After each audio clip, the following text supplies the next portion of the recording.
Today I am going to teach you accounts of class 11th, and in this video we will study all the introductions and theory based questions of accounts. Okay, तो आज का ये जो मेरा video है इसमें मैं आप सभी को अकाउंट्स का थ्योरी बताने वाली हूँ. ओके, सबसे पहले आप लोग को बता दूं कि अकाउंट्स जो है वो एक प्रैक्टिकल सब्जेक्ट है. ओके, इसमें मतलब इसका जो थ्योरी है वो शायद ही अभी जो आप लोग को मैं बताऊंगी वो आप लोग को मतलब शायद ही अगर थ्योरी फर्स्ट में समझ में ना आए, लेकिन जब आप लोग इसका प्रैक्टिकल क्वेश्चंस करेंगे और प्रैक्टिकल जैसे ही हम लोग अकाउंटिंग में करने लगेंगे प्रैक्टिकल क्वेश्चंस, तब आप लोग को ये जो थ्योरी है वो बिल्कुल आसान हो जाएगा आप लोगों के लिए. ओके, तो थ्योरी आप लोग बहुत आसानी से पढ़ पाएंगे और थ्योरी अब बिना पढ़े भी आप लोग को बस समझ में आएगा और आप लोग उसका आंसर्स लिख पाएंगे. ओके, तो आज का ये जो मेरा वीडियो है इसमें मैं आप लोगों को एकदम जो सबसे फर्स्ट चैप्टर है इंट्रोडक्शन चैप्टर वही मैं बताने वाली हूँ, जो है इंट्रोडक्शन टू अकाउंटिंग. ओके, तो चलिए स्टार्ट करते हैं. सबसे पहला हमारा है कि अकाउंटिंग क्या है. Okay, what is accounting.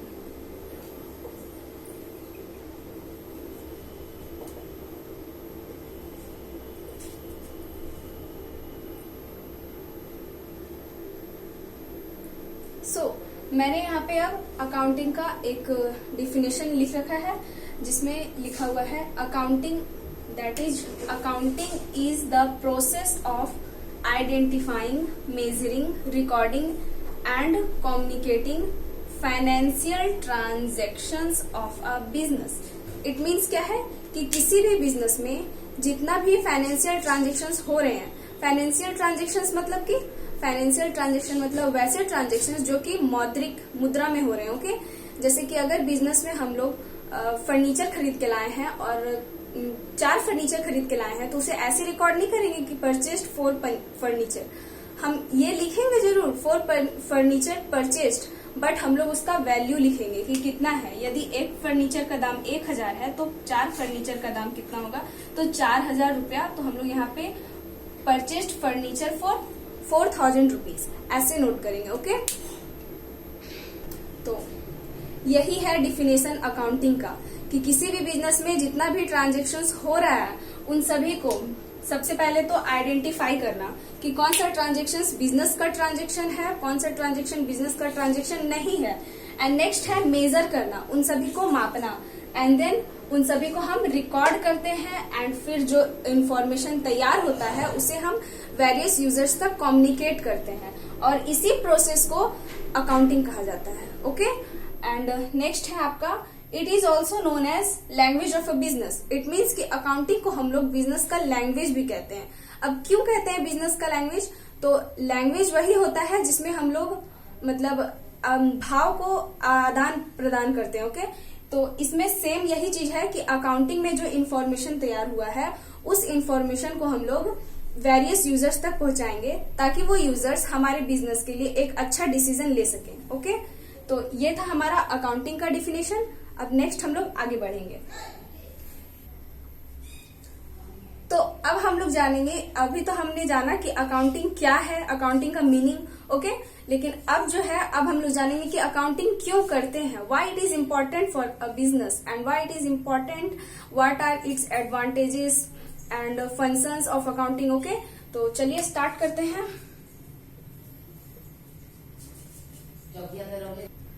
हाँ, तो अब हम लोग जानेंगे advantages, functions and objectives of accounting. Okay, यानी कि अकाउंटिंग का क्या उद्देश्य है, इसका क्या लाभ है और ये क्यों करते हैं हम लोग. ओके, तो सबसे पहला तो accounting helps in ascertaining profit of business. यानी अकाउंटिंग जो है वो बिजनेस का प्रॉफिट पता करने में हेल्प करता है. कैसे, तो अकाउंटिंग के अंतर्गत हम लोग profit and loss account and income statement जिसे बैलेंस शीट बोलते हैं ये प्रिपेयर करते हैं. ओके, तो प्रॉफिट एंड लॉस अकाउंट से हम लोग को बिजनेस का प्रॉफिट एंड लॉस का जानकारी पता चलता है कि बिजनेस में कितना प्रॉफिट हुआ और अगर लॉस हुआ है तो किस कारण से लॉस हुआ है. इन सभी बातों का हम लोग को पता चलता है अकाउंटिंग करने से. Okay, that's why it is very important for a business. तो चलिए नोट डाउन करते हैं. Accounting helps in ascertaining profit और loss of a business. Okay, next है आपका accounting helps to know financial position of a business, यानी business का वित्तीय स्थिति कैसा है। फाइनेंशियल पोजीशन बोले तो assets and liabilities and capital का स्थिति कैसा है बिजनेस में, ये हम लोगों को कैसे पता चलता है, तो ये भी हम लोग को अकाउंटिंग करने से ही पता चलता है। ओके, तो इस पॉइंट को भी अब हम लोग नोट डाउन करेंगे। तो हमने ये नोट कर लिया, इसमें भी हमने लिखा है to ascertain financial position of a business, यानी बिजनेस का फाइनेंशियल पोजीशन कैसा है ये पता करने के लिए भी अकाउंटिंग बहुत ही ज्यादा इंपॉर्टेंट है। ओके, नेक्स्ट हमारा है it is important to take decisions. अब ये जो है वो अकाउंटिंग जो है वो डिसीजन लेने में बहुत ज्यादा इंपॉर्टेंट है। जैसा कि अभी डिफिनेशन में हम बताए थे कि फाइनेंशियल ट्रांजैक्शंस को रिकॉर्ड करना, आइडेंटिफाई करना एंड मेजर करना, उसके बाद जो इंफॉर्मेशन तैयार होता है उसको वेरियस यूजर्स तक कम्युनिकेट करना। ओके, तो यहाँ पे जो वेरियस यूजर्स हैं वो कौन है, वह हमारे बिजनेस के वेल विशर्स बोल सकते हो, या फिर हम बोल सकते हैं मैनेजर है, या फिर जो डिसीजन लेता है हमारे बिजनेस का वो हो सकते हैं। ओके, तो यहाँ पे अभी हम लोग ऊपर वाला इस लाइन में भी हमने जाना कि profit and loss account prepare होता है, इसमें फाइनेंशियल पोजीशन पता करते हैं। तो profit and loss and financial position क्यों पता करते हैं, वो इसीलिए पता करते हैं ताकि बिजनेस के लिए एक अच्छा डिसीजन ले सके हम लोग, है ना, ताकि हमारा बिजनेस अच्छे से रन कर सके। ओके, और नेक्स्ट है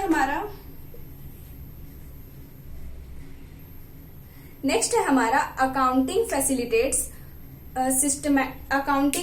accounting provides systematic record of business transactions, यानी बिजनेस में जितने भी ट्रांजेक्शन्स हो रहे हैं उसका एक सिस्टमैटिक रिकॉर्ड तैयार करता है। ओके, यानी कि सारा रिकॉर्ड जो है वो क्रमबद्ध तरीके से होता है, एक के बाद 10, 20, 15, 16 इस तरह से। इसमें फर्नीचर परचेज हुआ, furniture purchased for business, okay, paid to Ram, okay, and next हम लोग लिख सकते हैं, चलो 20 हटा दो, हम लोग यहाँ पे लिख सकते हैं टेकन लोन, यानी कि लोन लिए। ओके, तो पहला जो है वो हम लोग रिकॉर्ड करेंगे 1 का, देन हम लोग 10 का, उसके बाद 15 का रिकॉर्ड करेंगे, ना कि 1 के बाद सीधे 15। ऐसा अगर करेंगे तो ये गलत हो जाएगा। पहले हम लोगों को इसका रिकॉर्ड करना है, फिर उसके बाद और फिर उसके बाद का। ओके, तो इसी को हम लोग कहते हैं कि अकाउंटिंग जो है वो सिस्टमैटिक रिकॉर्ड तैयार करता है। तो चलिए इस पॉइंट को भी नोट किया जाए।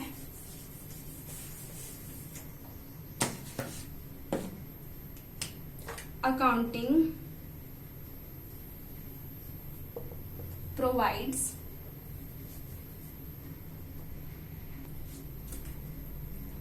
तो इस पॉइंट को हमने नोट कर लिया है। अब हम लोग जानेंगे सबसे मतलब 5th नंबर का पॉइंट जो है हमारा, ये है कि accounting facilitates correct payment of taxes, यानी कि अकाउंटिंग में जो है वो टैक्स का पेमेंट कितना करना है हम वो खुद से कैलकुलेट कर सकते हैं। ओके, जब हमें जानकारी हो जाएगी अकाउंटिंग की और हम सीख जाएंगे अकाउंटिंग करना, तो क्या हम खुद से टैक्स का रिकॉर्ड नहीं कर सकते? बिल्कुल कर सकते हैं। और ये नहीं कि ये मैंने 5 पॉइंट लिखा है तो बस इसका 5 ही पॉइंट है। अकाउंटिंग का बहुत सारा यूज है और it is very important and amazing subject. Okay, ये जो है एकदम मतलब मेरा तो पर्सनली मेरा फेवरेट सब्जेक्ट है अकाउंट्स, और इसका अकाउंट्स मेरा फेवरेट क्योंकि मुझे पढ़ने में भी इसे मन लगता है, और नेक्स्ट ये कि ये बहुत ही इम्पोर्टेंट सब्जेक्ट है।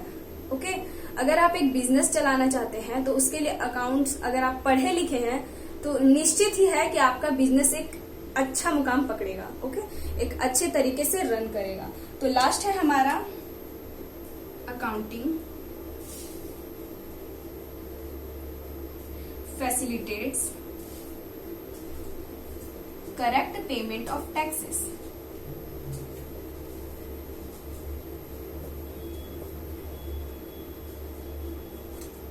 मैंने जो नोट्स तैयार किया है उसमें बस ये 5 ही objectives and advantages and functions को मैंने नोट किया है। बाकी हमारे बुक में और भी हैं जिन्हें आप पढ़ सकते हैं, लेकिन अगर एग्जाम में आए तो हम ये 5 पॉइंट्स नोट कर सकते हैं, इसमें हमें मार्क्स मिल जाएंगे। ओके, तो अब नेक्स्ट हम लोग जानेंगे, अभी तक हमने जाना meaning of accounting, functions, objectives and advantages of accounting, and अब हम लोग जानेंगे कि अकाउंटिंग कितना टाइप्स का है। ओके, टाइप्स और ब्रांचेस ऑफ अकाउंटिंग।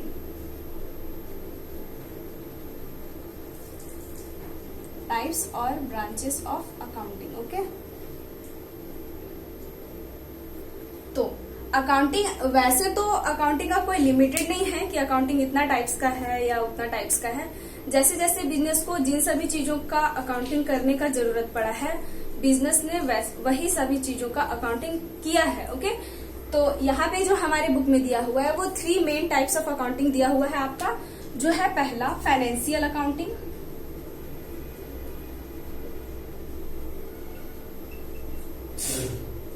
एंड दूसरा है कॉस्ट अकाउंटिंग,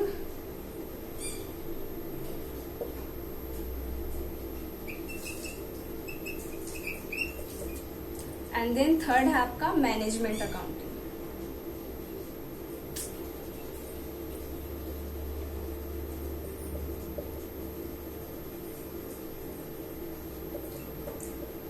ओके, तो ये फाइनेंशियल अकाउंटिंग क्या है? फाइनेंशियल अकाउंटिंग क्या है?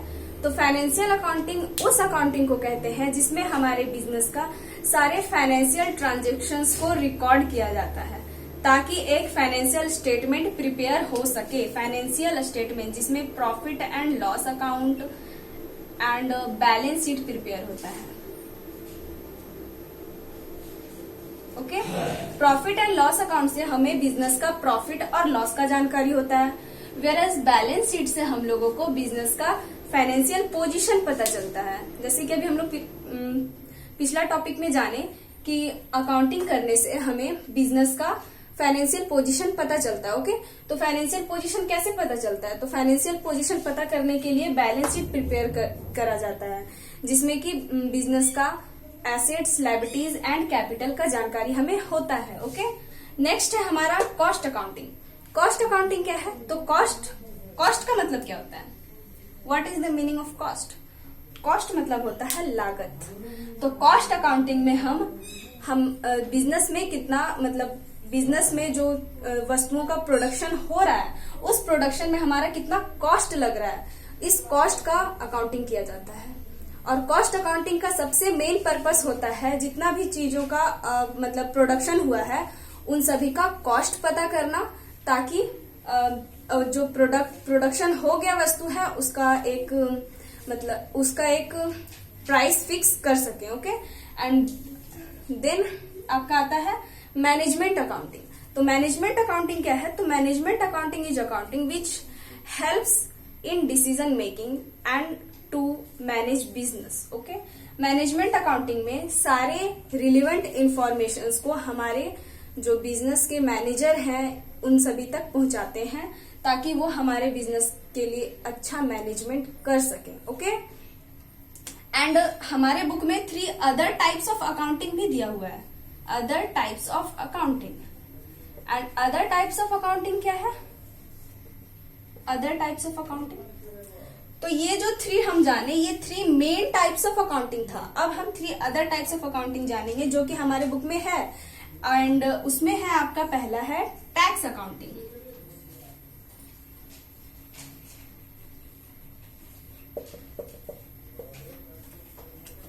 इन सभी का नोट्स मैं आपको नीचे डिस्क्रिप्शन में दे दूंगी, आप वहां से इन सभी का नोट्स ले सकते हैं और उन्हें पढ़ सकते हैं। ओके, तो यहाँ पे ये जो टैक्स अकाउंटिंग है ये क्या है? तो tax accounting is accounting which helps to ascertaining taxable income. It means कि टैक्स अकाउंटिंग में हम लोग कितना टैक्सेबल इनकम आ रहा है, मतलब हमारे पास नहीं, मतलब टैक्स का इसमें सारा हम लोग अकाउंटिंग करते हैं। Okay, it helps in ascertaining taxable income of a business. Okay, taxable income या मतलब कि हम कितना टैक्स पे कर रहे हैं, that is wealth tax, income tax, death tax etcetera. Okay, and next हमारा आता है, तो टैक्स अकाउंटिंग हो गया एंड नेक्स्ट है हमारा government accounting. Okay, government accounting. अब ये गवर्नमेंट अकाउंटिंग क्या है? तो government accounting is that accounting जो हमारे स्टेट गवर्नमेंट और central government and other political bodies use करते हैं। उस अकाउंटिंग सिस्टम को हम लोग गवर्नमेंट अकाउंटिंग कहते हैं। ओके, चलिए, तो नेक्स्ट हमारा है सोशल अकाउंटिंग।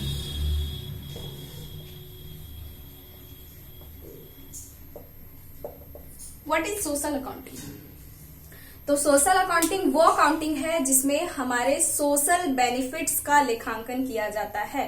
यानी social benefits means nursing, housing and etcetera, यानी कि जितना भी सामाजिक कार्य हैं उन सभी का अकाउंटिंग करना सोशल अकाउंटिंग के अंतर्गत आता है। एंड देन लास्ट आपका आता है human resource accounting.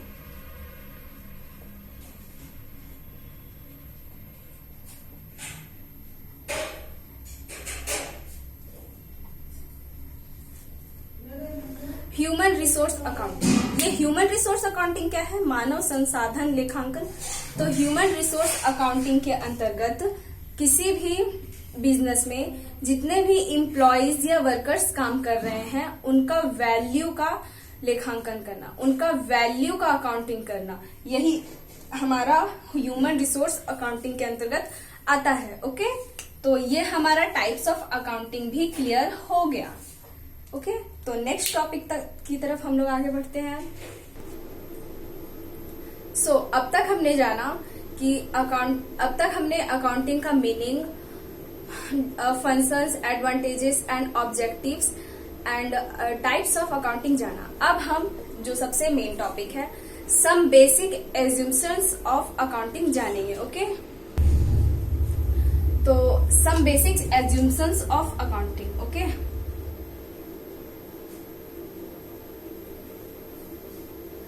assumptions of accounting।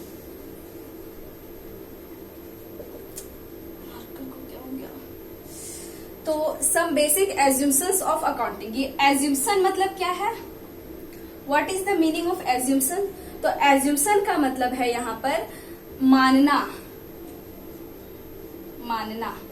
अब कुछ हमें मानना होगा, यानी वो एक्चुअल में है नहीं बट हमें मानना होगा। वो अकाउंटिंग का रूल है, वो हम मानेंगे तभी हमारा अकाउंटिंग जो है वो अच्छा से होगा। और ये अकाउंटिंग का इट इज रूल कि हमें जो सम बेसिक एज्यूम्शंस जो दिए हुए हैं हमारे, उन्हें हमें जानना होगा। ओके, तो सबसे पहला एज्यूम्शन जो आपका दिया हुआ है वो है, तो सबसे पहला एज्यूम्शन है आपका business entity assumption. Business entity assumption. Okay, business entity assumption, ये जो एज्यूम्शन है इसमें हमें कहता है कि बिजनेस को एक अलग व्यक्ति मानो, उसका एक अलग पर्सनैलिटी है बिजनेस का। यानी कि कोई व्यक्ति है, मान लो Ram. Okay, it is a person, it is Ram, it is a person. Okay, और इसने अपना एक बिजनेस स्टार्ट किया है, बिजनेस। ओके, ये शॉप है इसका एक, ठीक है। ये राम नाम का व्यक्ति है और इसने अपना बिजनेस स्टार्ट किया है। ओके, तो हम क्या करेंगे, अगर राम हमें अकाउंटेंट के रूप में अपने बिजनेस, मतलब यदि राम हमें अपना अकाउंटेंट का जॉब पे रखे तो हम क्या करेंगे, तो उसका केवल बिजनेस का ही हम लोग, जितना भी बिजनेस का ही ट्रांजेक्शन्स को रिकॉर्ड करेंगे। ओके, बिजनेस और राम दोनों अलग अलग हैं। राम जो है वो बिजनेस स्टार्ट करने के लिए 10,000 रुपीज कैपिटल लगाया है। ओके, 10,000 रुपीज जो है वो इसने कैपिटल के रूप में लगाया है। ओके, तो ये जो 10,000 रुपया है वो ऐसे एक्चुअल में देखा जाए तो वो राम का ही है, बट वो राम का नहीं है, वो बिजनेस का है। वो बिजनेस का कैपिटल है। अगर राम इसे अपना कैपिटल मानेगा, अपना पैसा मानेगा, तो राम हो सकता है इसे फ्यूचर में खर्चा कर दे। इसीलिए ये एक बहुत ही अच्छा रूल रखा गया है कि बिजनेस को एक अलग person, it is other person. Business जो है वो ना तो बिजनेस का एम्प्लॉय, यूजर किसी का नहीं है। ओके, बिजनेस का अपना एक अलग पर्सनैलिटी है, इसे हम नहीं मिला सकते। राम का पर्सनल ट्रांजेक्शन्स और बिजनेस का ट्रांजेक्शन्स के साथ मैच नहीं कर सकते। यदि राम ने अपने घर में 10,000 का सोफा खरीदा है और बिजनेस में 100 रुपए का टेबल भी खरीदा है, तो ये 10,000 का सोफा जो राम ने खरीदा है इसे हमको रिकॉर्ड नहीं करना है। हम इसमें जो 100 रुपए का जो टेबल खरीदा है हम उसे ही रिकॉर्ड करेंगे, क्योंकि वो बिजनेस का है। ओके, तो इससे क्या साबित हुआ कि हमें बिजनेस को एक अलग पर्सन मानना है। ओके, नेक्स्ट एज्यूप्शन है हमारा, तो नेक्स्ट एज्यूप्शन है हमारा money measurement assumption. Okay, money measurement assumptions, money measurement MEAS।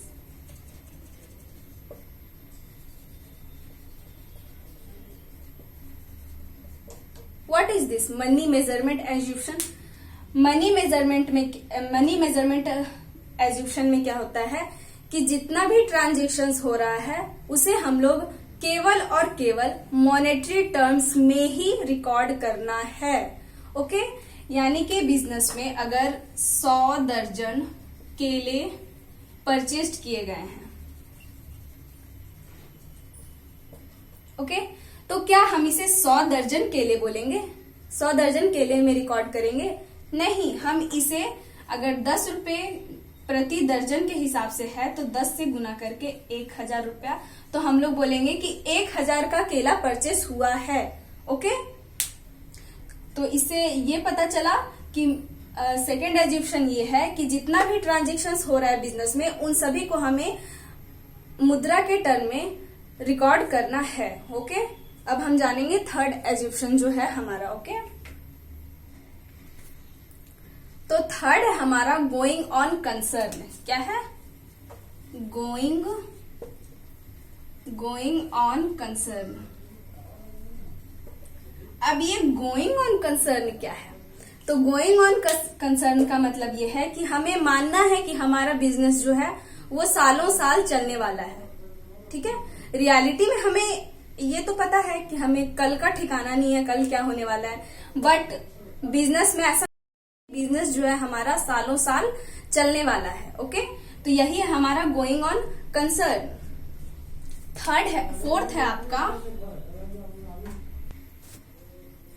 तो सबसे लास्ट एंड फोर्थ एज्यूप्शन जो हमारा है वो है accounting period assumption. Okay, it is accounting period एज्यूप्शन।